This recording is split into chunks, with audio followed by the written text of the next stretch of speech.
self-actualization is the pinnacle. I feel like it's always going to be aspirational, but there's certain things you have to have in place in your life to consider yourself someone great and stuff. And so the way it is in the pyramid, it's you love others, you love yourself. So Chenai and I decided to run a young professionals leadership summit.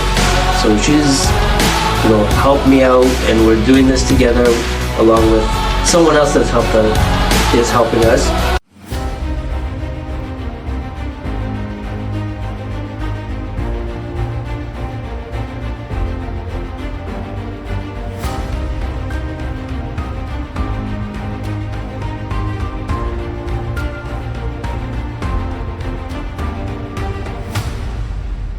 Good afternoon, and welcome to another episode of the RK Leadership Podcast, where we help empower tomorrow's leaders through the sharing of knowledge, experience, and inspiring stories. I'm your host, Rob Cameronpour, and my special guest today is Chenai Kadunga. Yes. And Chenai is a keynote speaker. She's Canada's top 100 Black women to watch.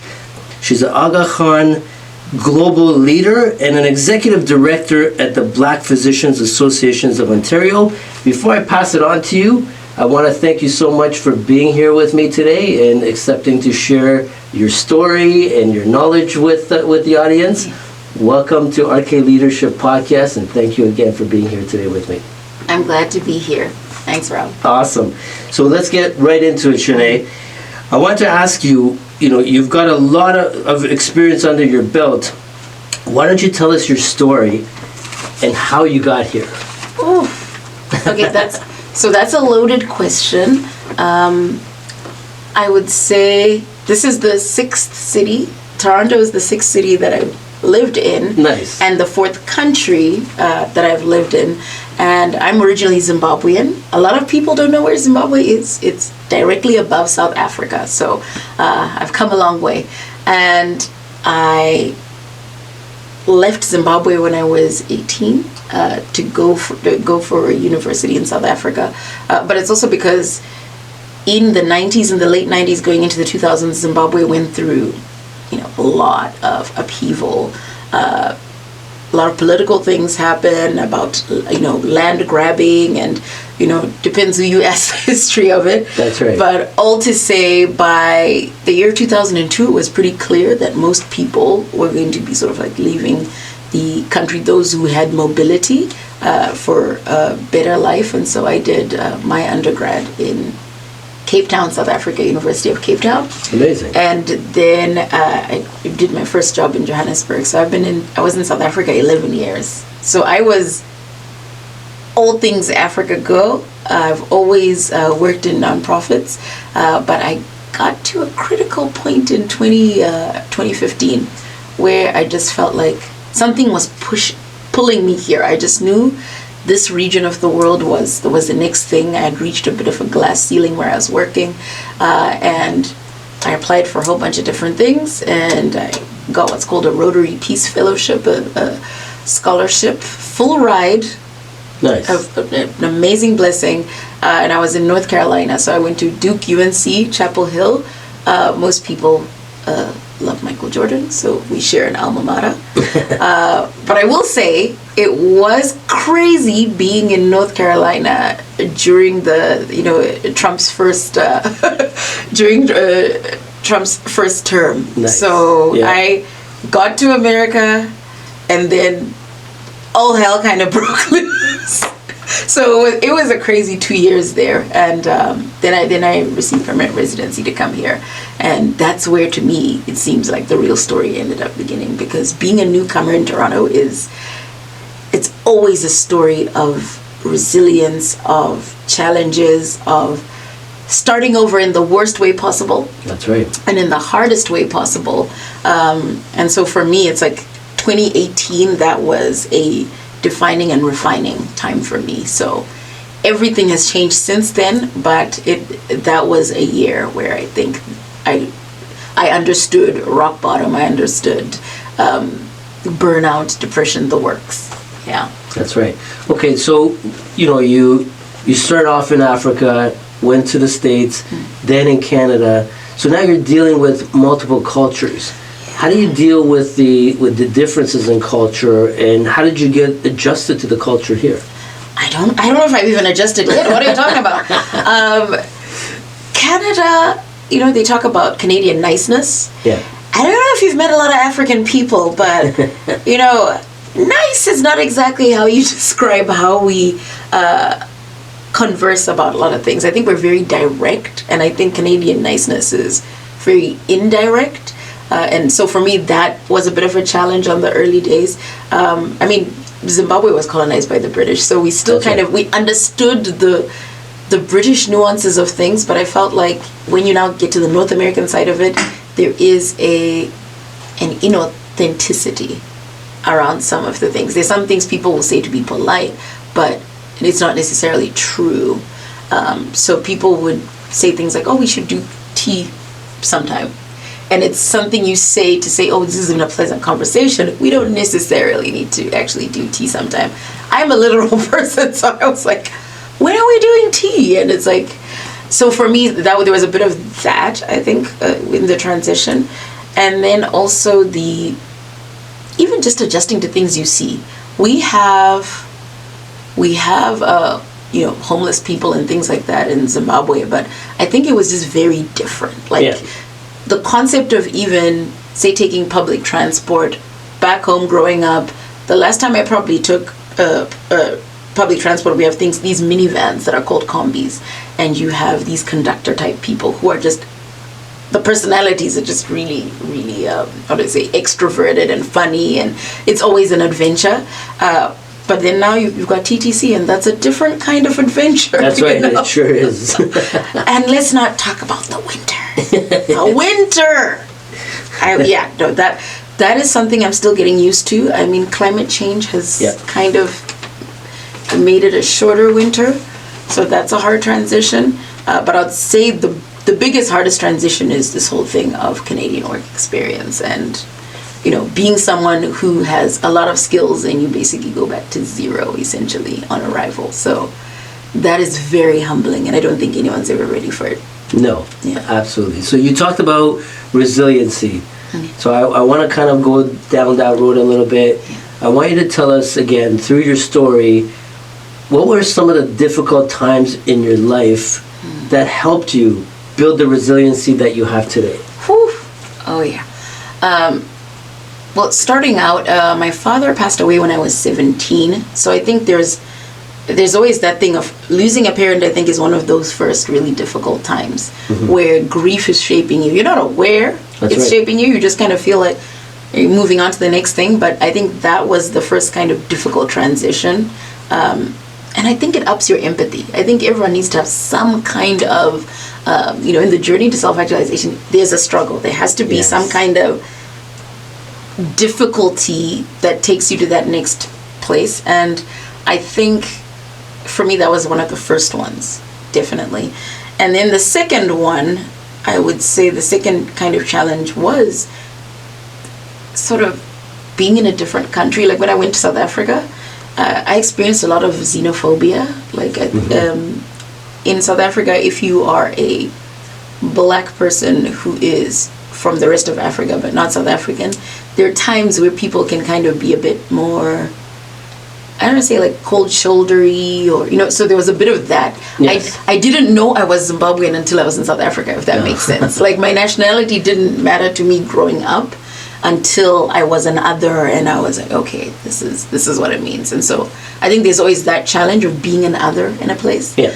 When I got to the States, being a minority, I was the only black person at a lot of things I went to because of the part of the country I was in.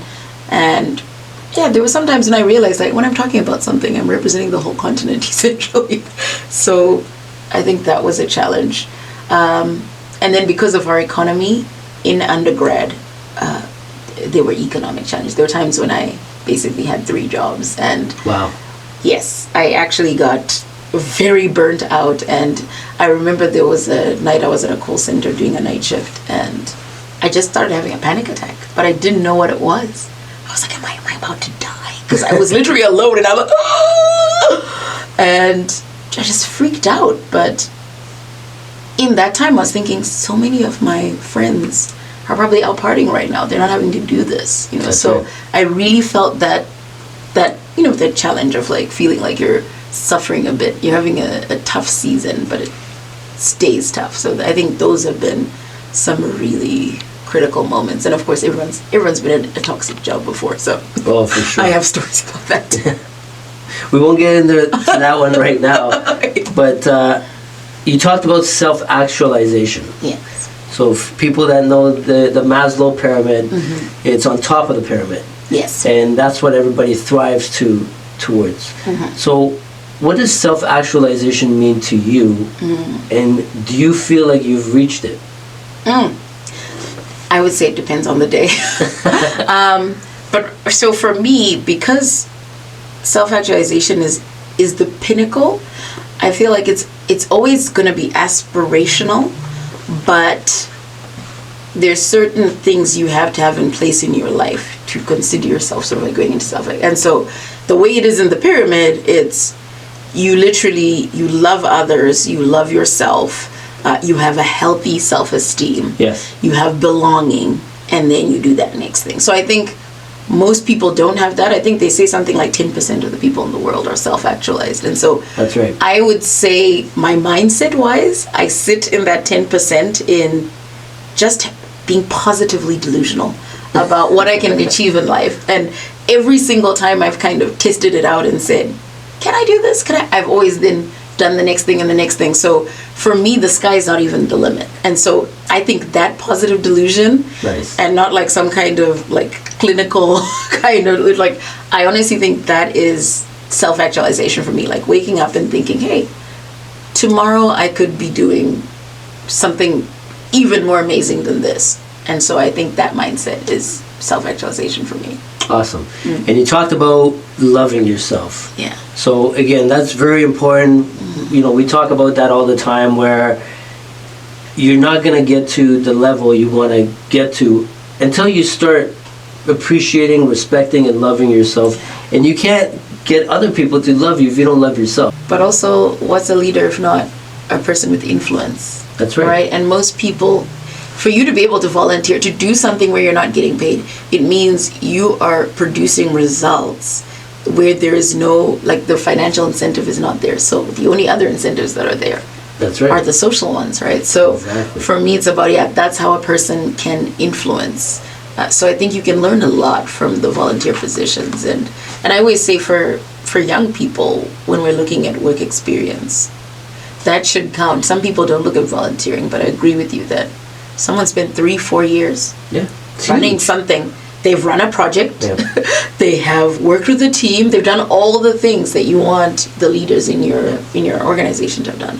And think about from like an empathy perspective, giving back to the community, you know, let's say helping the elderly if you're working at an old age home or whatnot. Yeah. So there's different aspects to it, and that's what people should be starting to look at. Like HR should be looking at that. And I think if you're like a leader at a higher position, those are the things you should be looking at in resumes, instead of just, you know, based on experience that might not mean much at times, right? But it also opens your world. People tend Exactly. to volunteer outside of what they're doing. Like if I work in tech, I'll be volunteering at like we're just saying an old age home or something. It's so important. Like it gets your empathy muscle going, and it also gets you to learn about something outside of your situation. And networking. Yeah. Oh, Right? Huge. Always. You get to meet different people, and you never know, that person might be able to hire you Yeah. when you're looking for a job. You better put the work in networking. That's right. Even if you're introverted, like you need to figure it out. Like networking is important. Absolutely. So Chenai, how do you translate vision into reality as a leader? Well, I think part of it is persisting with what you want to do. And you have to visualize it. It's literally, you have to be able to see it, to That's be right. able to do the sort of like the steps before. I do think that it is hard for a lot of people because not everyone thinks of themselves as a visionary. They think it's something that's just for that person who's at the pinnacle place in an organization or something. But I think for you to tell a story well about getting people on board with something, that's, you have to be able to translate the vision. That's what that is. That's so right. yeah. Now, how do you gain the following of your team or whatnot, or your community, to buy into that vision? For me, I think what's made some of these things easy is that it's just something factually true, that if you do X, we're going to have less X, insert problem here, and everyone doesn't want to deal with that problem. So right. It's solving a problem, right? They say entrepreneurship is about solving problems, but I'd say any form of leadership is about that. 100%. Because why is someone there unless there's something critical they are creating or preventing? Exactly. Yeah. Absolutely. Okay. What is the purpose of leadership in your opinion? I definitely think that it's impact, right? Because if I have followers, what are they doing? Where are they following me to? That's Hopefully right. not off a cliff. So please, do not start a cult. If you're watching this and you're thinking about starting a cult, don't do it. Don't do it. Yeah. All right. So you're one of the top 100, black women to watch. What is that in Canada? And what does that mean to you? Right? And what is that, like, tell us the story behind that. How did you get there?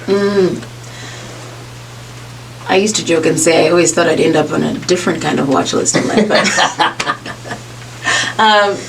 I think for me, it goes back to the earlier point. It's the delusion. It's honestly that, we can do great things even at this level. I think the layperson has a cap on themselves. They're like, if I'm doing this and I have just enough to live, and there's a lot of like survival mindset. Yes. And scarcity mindset. And so for me, all of that came about by actually telling people what my vision was for all these different spaces, and working especially in equity, because I think when you work in equity, you can't help but make an impact, because that's what you're focused on. You're focused on, let's solve this problem, let's do this. So I think that's how it happens, where people kind of then feel like, maybe you can do something. And I'm like, but there's nothing special about me. We can all do something. That's right. Yeah. Well, obviously there's something special about you. That's why you've gone there. I'm delusional. So what would your message be to all the young women out there, who aspire to, get on these lists and, become that top percentage? What's your message to them? And how do they get there? Give a damn. As long as you give a damn, people will see what you're doing. They'll recognize the work that you're doing. People can smell inauthenticity. And they've always said that we're in a time right now where authentic leadership is what people resonate with. So if you are courageous enough to be fully yourself and fully seen as yourself, then people will appreciate what you are. Because Rob knows, I am rough around the edges. I'm not like your textbook perfectionist person and things like that. I mean, I have ADHD, so I'm limited physically in many ways, but because I give a damn, I think people just feel like I need to have more of a platform, and they offer me more opportunities. And I also have a faith, so it helps. It absolutely. When God's helping you out too. That's right. I haven't seen her being rough around the edges yet. And I'm hoping not to get on her bad side, but thanks for the heads up there, Chenai. Chenai, what's the best advice that you've ever received? To say best is hard, eh? To say best is hard, because I have to pick one. Pick one that's really impacted you in your life. Okay. Doesn't have to be career, your life. Don't self-reject. When it comes to applying for things, looking at opportunities, don't cancel yourself out before the place that you're applying to has done that. I think women are more likely to not apply for a job if they are missing even one of the 10 things required. And I think we just have to have a bit more audacity. We have to just say, hey, I only have 6 out of the 10, but maybe the other 4 won't matter. Like, giving it a shot anyway. Like, you You can, they say you can only win the lottery if you buy a ticket. That's right. So many people are not buying a ticket. Like, buy the ticket. Like, apply for things. Anything that's in your head about, like, I'm thinking maybe I'd like to do that someday. Someday is tomorrow a lot of the times. So someday should be today. Right? Today. Take there action we go. now. Some days today. Yeah. So you're also a keynote speaker.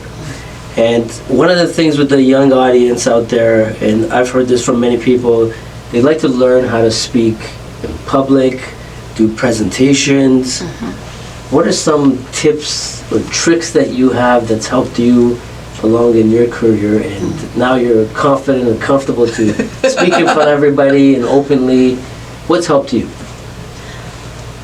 Right at the beginning, deciding that you have something to say that they need to hear. Because I think a lot of the times the fear, Yes. when people have the fear, it's like, who am I that I should say something to these people? Or, it goes back into that thing of like, you're like the limiting talk. So for me, it's that the minute I go on, I say I have something of value to say and add. And so that's one of the things that gives the confidence.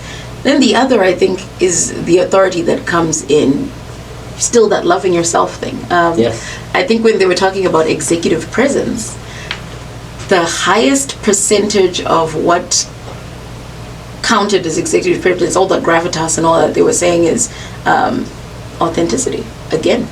That's right. So it's not even, we think it's pretty words, we think it's loudness, we think all these different things, and it's not that. It's just, if you're speaking from the heart, people will connect. That's right. It resonates, right? So how do you control that nervousness before going onto a big stage? Do you have like a habit ritual? I know, Tony Robbins likes to jump up and down. Some people they meditate. What do you do before going on a big stage? I pray. I definitely feel like, I need help. I need something bigger than me to support me.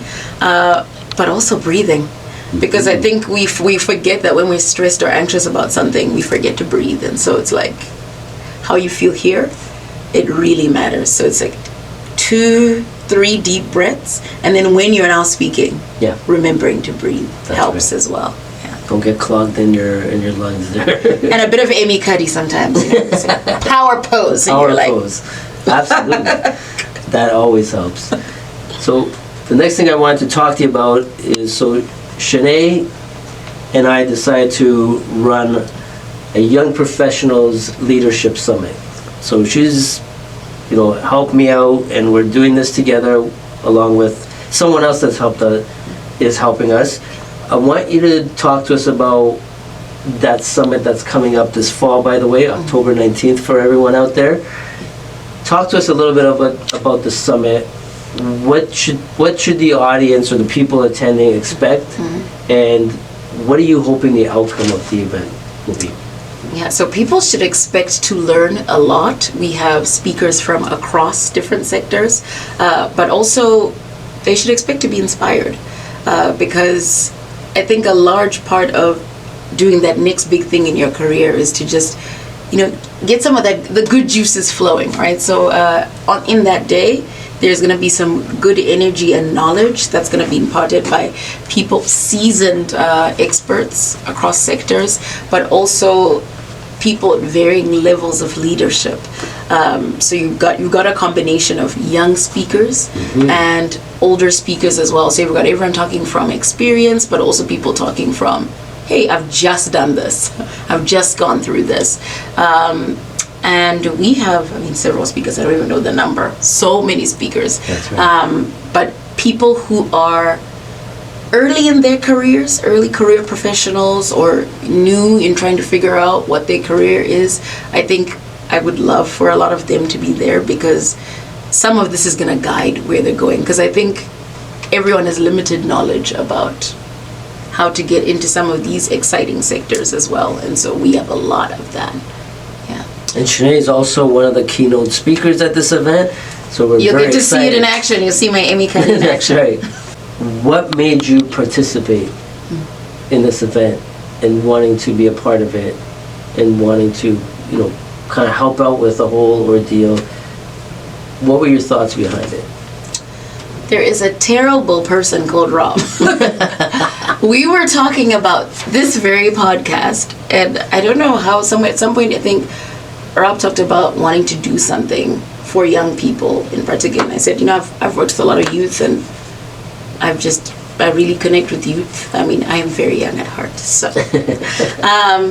And so, yeah, it's something I always wanted to do as well. And so when he said, I'm going to do it, I was like, okay, let's do it.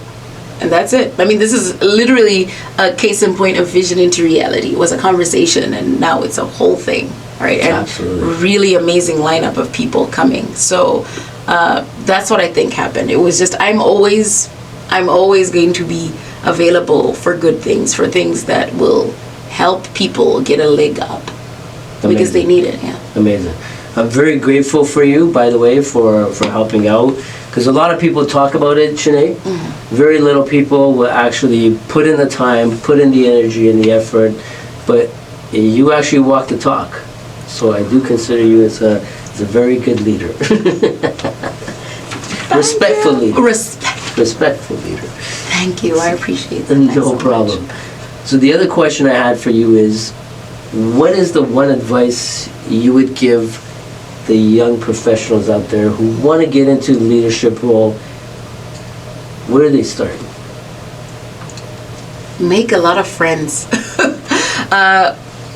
Having mentors for me was a game changer, because you are effectively learning from someone who has so much more experience than you, right? They can help you prevent, not so much prevent, not make the same mistakes they did. I think that's the best way of saying. So when you're working with mentors, if they have 20 years of experience and you have 2, you are getting the extra 18 from them. You don't have to actually go through it. That's and right. So I have found mentorship has been such an accelerator for my career.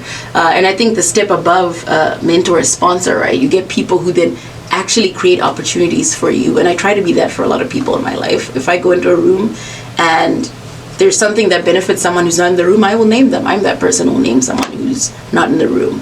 So I think that makes a difference. Like, make sure you have good mentors.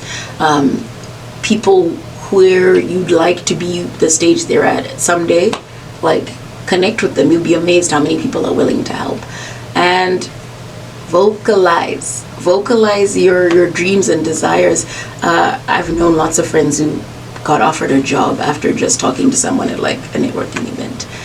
Most recently, a friend had bumped into her now boss at like some conference. So the sky is not even the limit. Keep insisting on that. Amazing. Awesome. So we've come to a segment where I call it the rapid fire question. Okay. So I'm going to ask you a series of questions. Oof. And you give me whatever that comes to your mind first. Okay. So not a lot of thinking that's required for this one. Thank God. So I was looking at your life motto is service above self.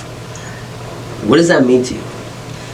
That is being a servant leader as much as possible. Like, whatever I'm doing, whatever I'm getting involved in must impact many more people than just me. So it's about not being self-serving, but serving others is a way I serve self. Amazing. Yeah. Awesome. How do we empower young leaders? Treat them like actual leaders, first of all. And I would say especially now, creating environments that they're asking for. I think young people tell us all the time the things they need. That's right. Yeah. So it's just actually listening and working with them through that. Awesome. So you partially answered this question. How important is mentorship? Are you ever too old to have a mentor? No, because you're never too old to learn. Don't listen to that old dog new tricks things. I know people who went and got degrees in their 80s. You're never. Awesome. So one question I'd like to add on here, and I've got a lot of fans from Africa, right? And one of the questions, one thing they want to do all the time, Chenai, is they want to become that leader to help the country out. Because as you know firsthand, there's a lot of struggles in certain areas, and they're always asking, like, how do I become a leader? I have no resources, no money to get training. What are your advice to people from back home? So interestingly, one of my past jobs was growing small businesses in South Africa. And one of the things we found out is when working with a lot of entrepreneurs, mindset is what produced the most results. People would come and start the program thinking it's I don't have enough money or I don't have enough staff, or there was always a resource thing. There was always this lack is the reason. Yes. But the solution was always the work they did, the inner work they did, I would say, more than anything. So I think we underestimate what we already have. Even if your hand is seemingly empty. That's right. It's never empty. You have a friend, you have even an idea is something. So you always have something. So I definitely think it's that. It's the mindset of what is doesn't have to be what will be. Absolutely. Yeah. So I'm going to talk on behalf of Chenai right now, and I'm going to put this out to our audience from Africa.